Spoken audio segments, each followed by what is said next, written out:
Bismillahirrahmanirrahim. Assalamualaikum warahmatullahi wabarakatuh. Innal hamdalillahi wasyukrulah, la haula wala quwata illa billah. Allahumma la sahla illa ma ja'altahu sahla wa anta taj'alul hazana idza syi'ta sahla. Rabbi ishrah li sadri wa yassir li amri wahlul 'uqdatam min lisani yafqahu qawli. Allahumma arinal haqqa haqqan warzuqna ittiba'ah wa arinal batila batilan warzuqna jitinabah. Amma ba'du. Sahabat-sahabatku seiman di mana saja antum berada, semoga Allah senantiasa melindungi antum dan seluruh anak, keluarga, famili dan keluarga besar seluruhnya dalam liputan iman dan keistiqomahan. Amin ya rabbal alamin. Apa yang kita alami pada hari ini, saya melihat ini adalah semacam test case dari Allah Subhanahu wa taala. Menurut analisa dan pengamatan saya, ini semacam simulasi kecil-kecilan dari Allah Subhanahu wa taala. Bahwa yang akan didatangkan oleh Allah ke depan ketika suasana dukhon terjadi, maka sedikit gambarannya sudah Allah berikan cuplikannya sekarang. Gambaran kecil, ya. Lihat banyak negara yang sudah menerapkan lockdown, ya. Di mana akhirnya perekonomian seluruhnya terhenti. Kemudian pertanian seluruhnya juga tidak ada lagi yang mengurus sehingga rusak, gagal pertanian. Peternakan tidak ada lagi yang memberinya makan, merawat dan sebagainya sehingga banyak ternak yang mati dan menjadi bangkai. Allah, ini miniaturnya saudaraku.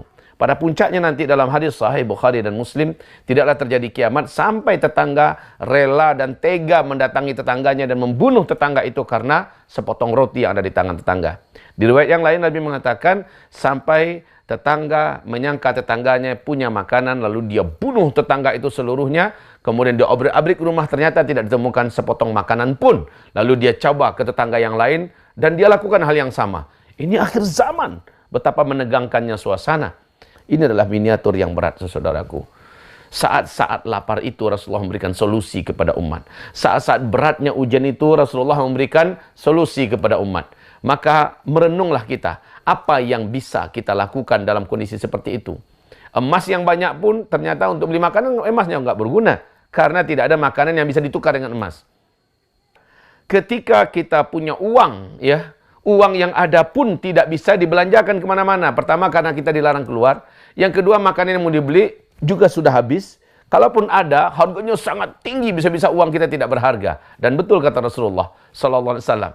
Nanti di akhir zaman, orang-orang yang punya duit yang banyak, hampir-hampir hartanya itu tidak berguna dan tidak bisa memadai untuk kebutuhan pokok buat menopang hidup asasinya. Masya Allah. Ini yang digambarkan oleh Rasulullah sallallahu alaihi wasallam. Di saat-saat itu para sahabat bertanya, ya Rasulullah, apa yang harus kami lakukan? Apa yang kami buat ya Rasulullah SAW?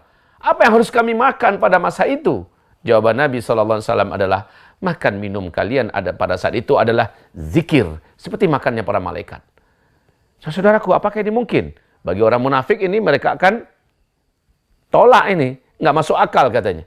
Bagi orang yang tipis iman juga nggak percaya. Masa iya zikir makanan kita? Tapi bagi orang beriman, tidak ada yang mustahil. Kalau Rasulullah mengatakan mereka mengimani.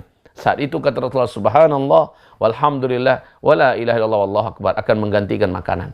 Akan menggantikan minuman, akan menguatkan tulang punggung, dan menjadikan kita bisa bertahan hidup. Saudaraku yang saya cintai, dan betul-betul pengaruh iman dan amal soleh kita sebelum hari-hari berat ini ke depan kita alami, ini sangat-sangat berfungsi sekali. Iman dan amal soleh kita datang di saat genting. Apalagi yang rajin dan nyinyir berdoa selama ini kepada Allah Subhanahu wa taala. Menangis dia meminta selama ini kepada Allah Subhanahu wa taala. Di saat genting pertolongan Allah akan datang. Ketika orang-orang putus asa, ketika orang-orang tidak menemukan apa yang bisa menyambung hidupnya, ketika itu orang-orang beriman bertakwa yang sebelumnya sudah nyinyir berdoa kepada Allah, sudah banyak menabung amal soleh, sudah banyak menabung di sisi Allah berupa harta yang diinfakkan dan disedekahkan, pada saat-saat genting itu Allah hadir, ya, Allah hadir dalam memberikan dan memenuhi hajat-hajatnya. Bukankah itu juga janji-janji Allah Subhanahu wa taala? Siapa yang mengingatku di masa lapang, aku akan ingat dia di masa sempit. Ya, man dzakarani fi usrin dzakartuhu fi, man dzakarani fi yusrin dzakartuhu fi usr. Siapa yang mengingat aku? Siapa yang beribadah kepadaku? Siapa yang nyinyir berdoa kepadaku? Siapa yang beramal di masa-masa dia masih lapang, dia masih santai, dia masih longgar, dia banyak beramal. Di masa-masa sulit, aku hadir untuknya. Aku akan datang demi memenuhi apa yang dia hajatkan, memenuhi apa yang diperlukannya. Masya Allah, saudaraku. Jadi yang terjadi pada hari ini adalah latihan. Bagaimana kita menghadapi yang lebih besar daripada ini. Ya, latihan. Maka ambil pelajaran dari yang ini. Kalau seandainya badai ini berlalu, ingat saudaraku, kita di fase keempat dan penghujung fase keempat. Badai yang akan datang lebih besar lagi dari ini. Ya, ujian yang akan Allah datangkan berlapis-lapis lebih berat daripada ini. Nah, tes case ini adalah cara Allah untuk melatih kita. Ambil pelajaran ini dengan baik dan cepat ya, bahwa setelah ini akan ada yang lebih berat, kita harus lebih siaga. Yang belum menyiapkan tempat-tempat, yang belum menyiapkan makanan-makanan, yang belum menyiapkan lahan-lahan, yang belum menyiapkan amalan-amalan, cepat siapkan. Semoga saja badai ini tidaklah sampai berlarut-larut ya. Ada yang mengatakan, mencoba memprediksi, semoga saja pertengahan April selesai.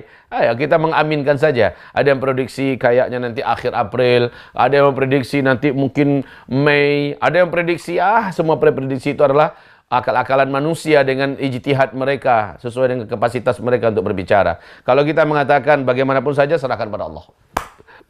Bagi kita adalah apa yang sudah saya persiapkan, apa yang sudah saya lakukan. Tidak ada persiapan yang lebih mantap, kecuali adalah berbanyak amal soleh di saat begini. Muhasabahlah, banyakkan istighfar, dan berdoalah dengan doanya Nabi Yunus dalam perut ikan. Apapun musibah kalian, apapun bencana kalian, dan kalian membaca doanya Nabi Yunus ini, semua musibah dan bencana yang kalian hadapi itu akan diangkat oleh Allah. Kalian akan diselamatkan oleh Allah. Seperti Allah menyelamatkan Nabi Yunus, yang Allah gelari dalam Al-Quran dengan sebutan Dhannun, yang Rasulullah juga menyebut dengan gelar Dhunnun. Saudaraku, amalkanlah amalan-amalan para nabi-nabi, amalkanlah amalan para ulama-ulama Rabbani, amalkanlah amalan-amalan para wali-wali Allah Subhanahu wa taala, di mana mereka akhirnya di saat genting ditolong oleh Allah Subhanahu wa taala. Nastaghfirullahalazim li wa lakum wa la haula wa la quwata illa billah. Assalamualaikum warahmatullahi wabarakatuh.